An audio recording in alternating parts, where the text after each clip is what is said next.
Hai, Assalamualaikum warahmatullahi wabarakatuh.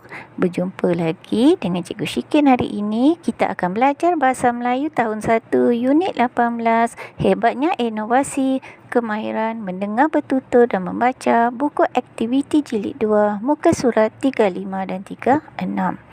Baik, seterusnya Cikgu nak anak-anak buka buku teks muka surat 109. Kita akan belajar tajuk penyiram pokok inovasi. Diharap di akhir pembelajaran ini, murid dapat menyampaikan maklumat berdasarkan bahan. Baik, kita lihat dulu bahan-bahan yang diberikan dalam teks. Botol plastik, tebuk lubang, isikan air dan tutup botol, benamkan di dalam tanah, tanah akan menyerap air. Baik, kemudian diberikan maklumat seterusnya. Keistimewaan penyiram pokok inovasi. Menjimatkan air, tahan lama, mudah digunakan, tidak perlu siram setiap hari, guna bahan terbuang, menjimatkan wang, menjimatkan tenaga. Berdasarkan kepada bahan dan maklumat tadi, kamu dikehendaki menyampaikan maklumat dengan cara yang betul. Kawan-kawan, marilah kita membuat penyiram pokok inovasi. Cara membuatnya sungguh mudah. Mula-mula sediakan macam mana kita nak menyampaikan maklumat. Jom, mari kita belajar cara menyampaikan maklumat yang betul bersama-sama.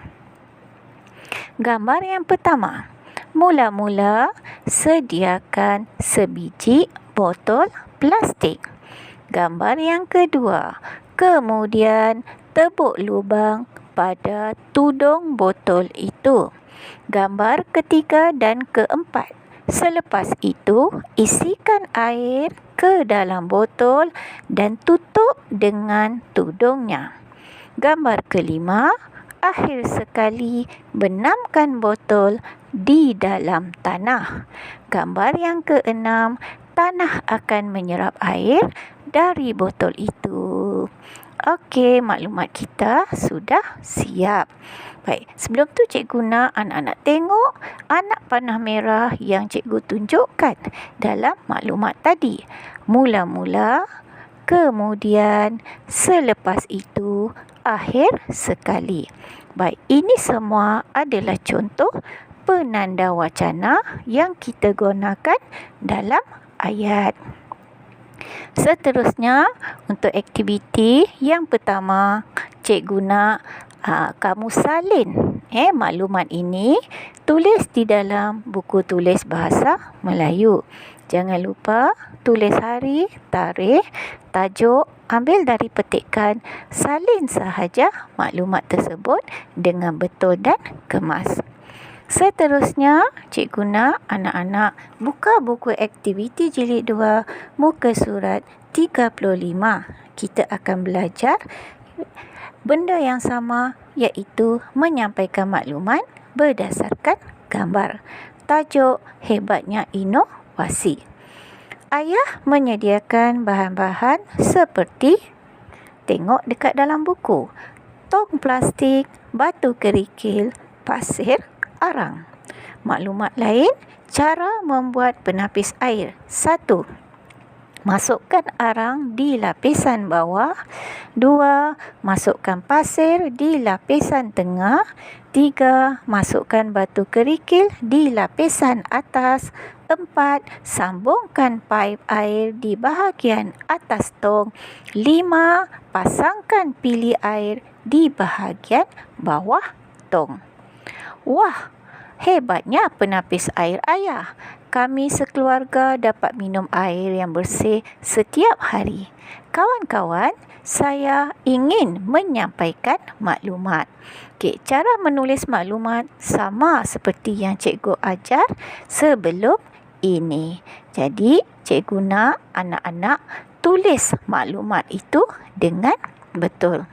Baik, di sini cikgu dah sediakan contoh maklumat yang telah siap.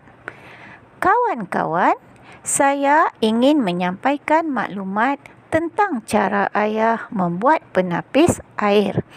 Mula-mula, ayah memasukkan arang di lapisan bawah. Kemudian ayah memasukkan pasir di lapisan tengah. Selepas itu, ayah memasukkan batu kerikil di lapisan atas.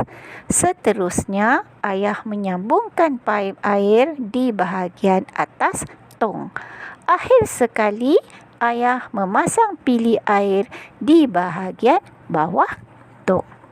Jadi, tugasan seterusnya, cikgu nak anak-anak salin maklumat ini juga di dalam buku tulis bahasa Melayu. Okay. Kalau kamu tengok pada maklumat ini, nampak anak panah yang berwarna merah? Mula-mula, kemudian, selepas itu, seterusnya, akhir sekali. Itu adalah semua contoh penanda wacana yang cikgu gunakan dalam ayat.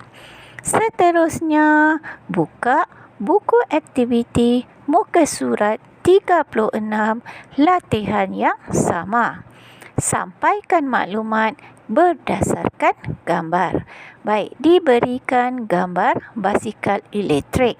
Maklumat yang diberi adalah tahan lasak, mesra alam sekitar, mudah dikendalikan, sesuai digunakan oleh kaum wanita, bateri boleh dicas menggunakan kuasa bateri. Berdasarkan kepada maklumat, kamu dikehendaki menyampaikan maklumat ini kepada kawan-kawan kamu. Bagaimana caranya? Baik, lihat contoh yang cikgu beri.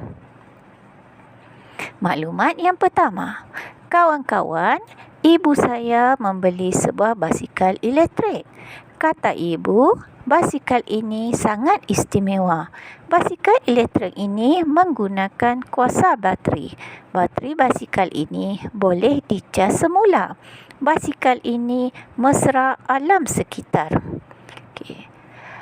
Maklumat yang kedua, ibu suka menggunakan basikal ini kerana basikal ini mudah untuk dikendalikan. Basikal ini juga tahan lasak dan sesuai digunakan untuk kaum wanita. Baik, tugasan seterusnya, cikgu nak kamu salin maklumat ini di dalam buku tulis bahasa Melayu. Cikgu nak salin dengan betul dan kemas. Pastikan penggunaan tanda baca, huruf kecil, huruf besar, ejaan disalin dengan betul. Sekian dahulu, selamat belajar. Terima kasih.